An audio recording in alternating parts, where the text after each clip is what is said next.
Good morning everyone, here I am in Hull, just having a quick charge before I go into the city centre, going for a day out in Hull. Now that's probably something you don't see that often on YouTube, but we're going to give it a go, and I think it's going to be a really good day out. There's loads to see, and I've got the top 10 attractions decided by my own AI chatbot, so let's see how those work out.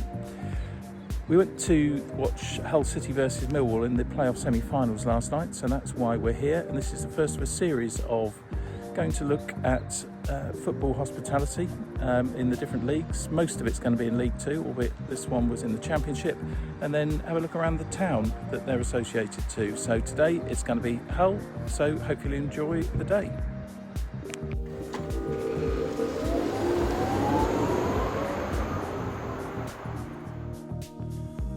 As we charge the car at St Andrew's Quay Retail Park, let's have a look what the Tesla tourist chatbot has decided.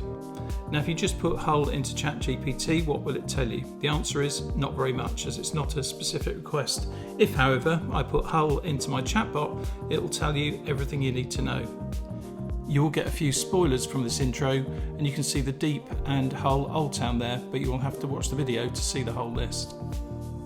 So what it's done, it's given me the list of the top 10 places it thinks I should go to in Hull, with information about each one, opening hours and also their website. And not only has it done that, it's provided me with the GPS locations for me to drop into Google Maps, and I'll be using that to find my way around. Another clue for you on the first location we're going to go to, which is Ferens Art Gallery, as it's popped up there and is highlighted on the map. So let's see how this chatbot has done. We parked at Osborne Street car park, and it was only £3 for 24 hours and very handy for the city centre. Just so you know, it's cash only and does not give change, so it actually cost me £4, but good value for a whole day's parking.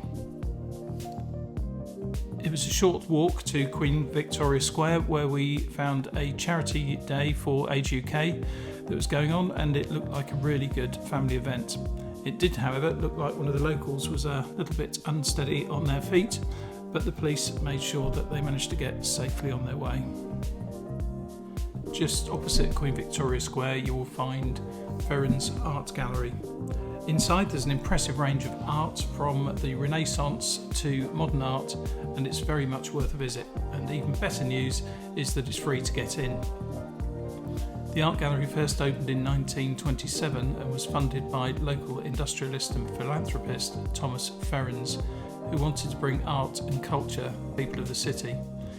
The gallery became especially important during Hull's year as UK City of Culture in 2017, when it hosted major national exhibitions and cultural events. From outside the gallery you can see the Hull Maritime Museum, which is also on my list of 10, but when we visited it was closed as part of a £27 million refurbishment. It's due to reopen in the summer of 2026, so will certainly be worth going along to learn about Hull's maritime history that made it Britain's most important fishing and whaling port. Next, we take a short walk past Prince's Quay, which is the shopping mall, and then through the cobbled streets to get to Hull Minster.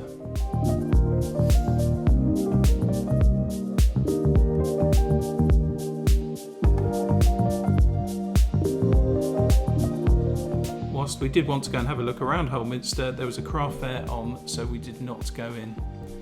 It was originally known as the Holy Trinity Church and has stood at the centre of the city for more than 700 years and is one of the largest parish churches in England. Next to Hull Minster is the Trinity Market Market Hall. Now this is not on the list, but as we saw it we thought we'd just pop in and have a look around. It's located in Hull's Old Town. The Old Town itself is also on the list, and we'll be walking through a bit more of that shortly. Trinity Market is held as one of the city's most vibrant and historic attractions, and it's housed in a distinctive Grade 2 listed building and had a major refurbishment in 2017, which, as mentioned, coincided with Hull's year as UK's City of Culture, and it's now an impressive destination for independent businesses, artisan traders and street food vendors. Really interesting to have a look around, but as we just had a large breakfast at the hotel, we did not sample any of the food. Hull's Old Town is the historic heart of the city and one of the best places to experience its character and atmosphere. The area is filled with narrow cobbled streets, Georgian warehouses, hidden alleyways and centuries-old pubs that reflects Hull's long trading history. Many of the buildings date back hundreds of years and survived both industrial redevelopment and wartime bombing during the Second World War. Walking through the Old Town gives visitors a sense of medieval and Georgian Hull, where the city thrived as a major port handling goods from across Europe.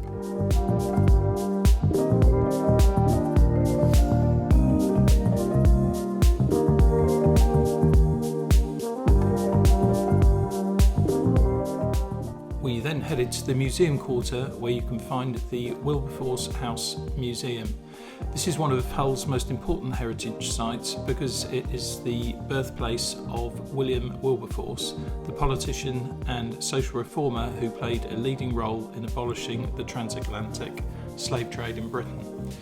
As one of Hull's most historically significant attractions, Wilberforce House connects the city to a story that changed the world.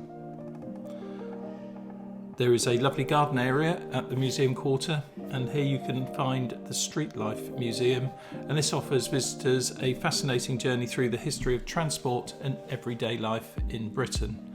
And one of the museum's most memorable features is the reconstructed cobbled street, complete with shop fronts, old advertisements, gas lamps and a traditional tram that visitors can board. A good friend of mine comes from Hull, and I wonder if this was a message to him.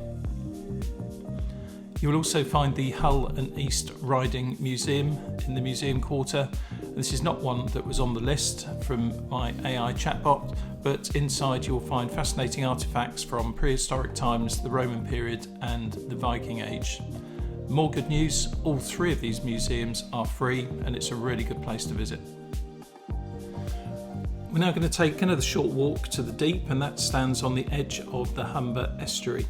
You'll have seen this at the start of the video, as it's one of the most recognisable landmarks in Hull.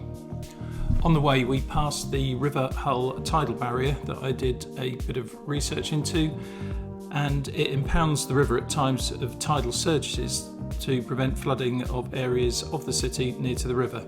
Now, it opened back in 1980 and is the second largest flood barrier after the Thames Barrier in London, and it's apparently closed 30 times since it was built as a preventative measure to protect the city.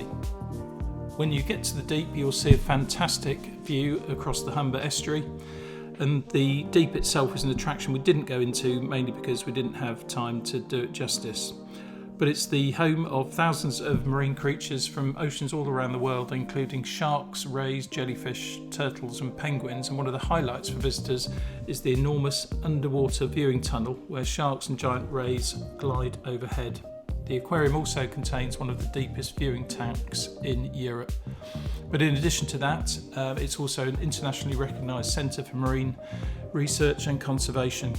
Now, it costs £24 to get in for an adult and $18 for children, but this is actually an annual pass, so if you're local or like to come back during the year, it's certainly really good value.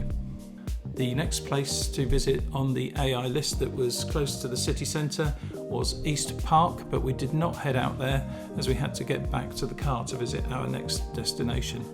Just for info, East Park is Hull's largest and most popular public parkland and covers over 100 acres, and opened in 1887 to celebrate Queen Victoria's Golden Jubilee. Apparently it features ornamental lakes, wide walking paths, gardens, playgrounds and animal enclosures, so it looks like it is well worth a visit. As we head back to the car park to go to our next location, we go by the Humber Dock Marina. It's a large marina and there are plenty of eateries nearby, so if you're hungry, this will be a great place to stop off. At one end of the dock there's a large lock to get access to the Humber, and at the other end we can see a clue as to our next location to visit.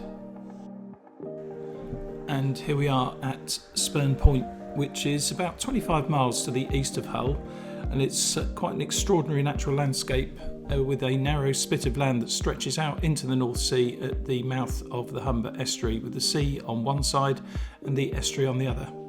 It's quite a long way to get to the end of Spurn Point, so we enjoyed the view from the car park, and it's about 7 miles to get out there and back, so it's recommended you allow 3 to 4 hours for the walk and to enjoy the experience, so probably allow a good half day to do that one. It's also a great place for bird watching, and we saw quite a few twitchers while we were heading out there. Now we're off to the last place on the list, and it's on the far side of the city, so quite a drive, and it's probably the best known landmark of all in Hull, the Humber Bridge.